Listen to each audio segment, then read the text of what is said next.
Friends वो बात है प्लान शो की, प्रेजेंटेशन की। फ्रेंड्स देखिए, हम लोग ज्यादातर जो प्रेजेंटेशन करते हैं वो 1 to 1 करते हैं या ग्रुप मीटिंग करते हैं या फिर हम लोग बड़ा हॉल प्लान शो करते हैं। लेकिन अगर आप मेरे से पूछें कि मैक्सिमम रिजल्ट किस में आता है, तो मेरा अपना एक्सपीरियंस है कि 1 to 1 प्लान शो में मैक्सिमम रिजल्ट आता है। क्योंकि जब आप 1 to 1 प्लान शो करते हैं, 1 to 1 प्रेजेंटेशन करते हैं, तो आप सामने वाले की जरूरत के ऊपर बात कर सकते हैं। हॉल प्लान शो में तो आपको कॉमन बातें करनी पड़ेंगी सारी, लेकिन जब आप 1 to 1 करते हैं तो आप सामने वाले की जरूरत पर बात कर सकते हैं। और जब आप सामने वाले की जरूरत पे बात करते हैं ना फ्रेंड्स, तो उसको समझ में आता है। नाउ फ्रेंड्स, अब अगर आप 1 to 1, अभी फिलहाल मैं 1 to 1 प्रेजेंटेशन की बात कर रहा हूं फ्रेंड्स। 1 to 1 प्रेजेंटेशन में आप जब भी जाएं तो आपको एक बड़ी जबरदस्त चीज आज देने जा रहा हूं, और वो है golden questions. Golden questions before presentation. अगर आपने प्रेजेंटेशन शुरू करने से पहले ये 5 सवाल सामने वाले से पूछ लिए, तो यकीन मानिए आपका आधा काम अपने आप हो गया। आपका आधा काम अपने आप हो गया अगर आपने ये 5 सवाल अच्छे से पूछ लिए। सबसे पहला सवाल, what is your biggest dream? आपने सामने वाले से पूछना है कि भाई साहब, अच्छा ये सवाल पूछने का एक तरीका है। ये सवाल ऐसे नहीं पूछने जैसे कि आप इंटरव्यू ले रहे हो किसी का। पहले उससे थोड़ी रैपो बनानी है। रैपो बनाना समझते हैं, दोस्ती करनी है। दोस्तों, नेटवर्क मार्केटिंग में कुछ भी करना हो पहले रैपो बना लेना, पहले रैपो बना लेना, दोस्ती कर लेना। दोस्ती करने के बाद ही आपने इनवाइट करना, दोस्ती करने के बाद ही एक बार रैपो बनाने की, थोड़ा हालचाल पता करके, थोड़ा माहौल पता करके उसके बाद प्रेजेंटेशन शुरू करनी है। तो थोड़ा सा रैपो बनाने के बाद आपने उनसे कहना है, भाई साहब क्या मैं आपसे कुछ सवाल पूछ सकता हूं? पहले सामने वाले से परमिशन ले लो। अब सामने वाला क्या बोलेगा? मना तो नहीं करेगा, कहेगा हाँ जी पूछिए। तो सर मैं एक छोटी सी चीज आपसे पूछना चाहता हूं कि what is your biggest dream? आपकी जिंदगी का सबसे बड़ा सपना क्या है? और पेपर पेन लेकर तैयार रहिए। वो सामने वाला जो भी अपना सबसे बड़ा सपना बोलेगा उसको लिख लीजिए। यहां से आपकी सीरियसनेस दिखाई देती है। जब सामने वाला बोलेगा तो आपको लिख लेना है इमीडिएटली। अगला सवाल, आप मान लेते हैं उसने बोला कि मेरा सबसे बड़ा सपना है कि मैं, मान लेते हैं 1 करोड़ रुपए महीने का कमाना चाहता हूं। तो आपने लिख लिया 1 करोड़ पर मंथ। अब आपने दूसरा सवाल उससे पूछना है, भाई साहब आपने यही क्यों चुना, कुछ और क्यों नहीं? तो आप उसको दिमाग लगाने दो, चुप हो जाना ये पूछ के, भाई साहब आपने इसी को क्यों चुना, कुछ और क्यों नहीं? अब वो दिमाग लगाएगा, फिर कहेगा देखो जी और भी चीजें बहुत सारी है, ये है वो है, वो जो भी बोले उसका क्रक्स लिख लेना। ओके, आपने ये इसलिए चुना क्योंकि आपको लगता है कि 1 करोड़ रुपए की इनकम आने वाले समय में जरूरी है। ओके, लिख लिया जी।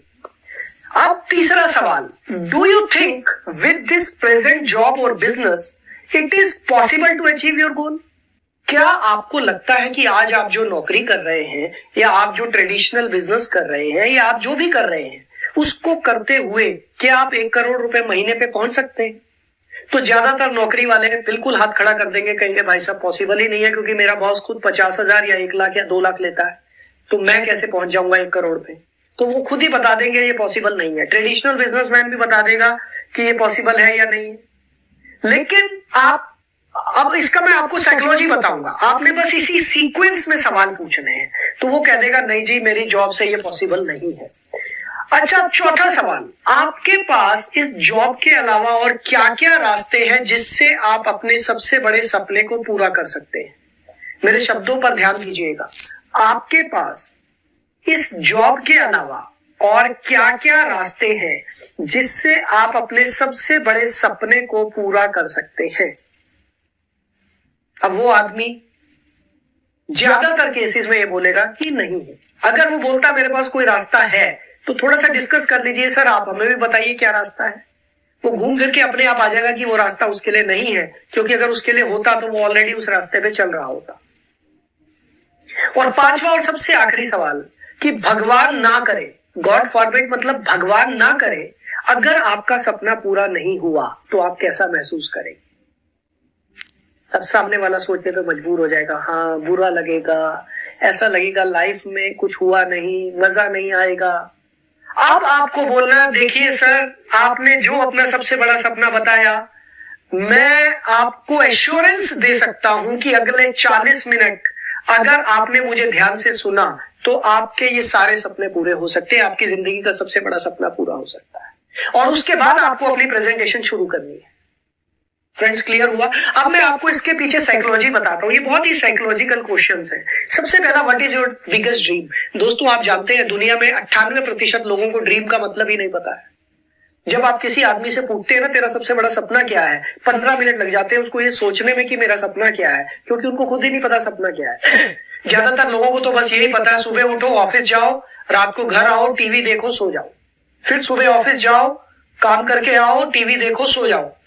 ज्यादातर लोगों को तो यही पता है कि मेरे को अपना घर चलाना है बस। सपने क्या होते हैं ये तो सिर्फ नेटवर्क मार्केटिंग सिखाता है फ्रेंड्स। सो जब आप उसको बोलते हैं what is your biggest dream, तो वो आदमी सोचने पे मजबूर हो जाता है कि हाँ, मेरी जिंदगी का सबसे बड़ा सपना क्या है। और उसके बाद आप जब कहते हैं आपने इसी को क्यों चुना, तो उसका सपना और ज्यादा मजबूत हो जाता है, क्योंकि अब वो एक रीजन भी ढूंढ लेता है अपने सपने के लिए कि उसने इसको क्यों चुना। अब तीसरा, आप उसको अब ये पूछ रहे हैं कि आप जो करते हैं उससे आपका सपना पूरा हो सकता है या नहीं। तो यानी कि मानसिक रूप से उस आदमी ने ये एक्सेप्ट कर लिया है कि हाँ, मेरी नौकरी से मेरे सपने पूरे नहीं हो सकते हैं। ये मानसिक रूप से उस आदमी ने एक्सेप्ट कर लिया है।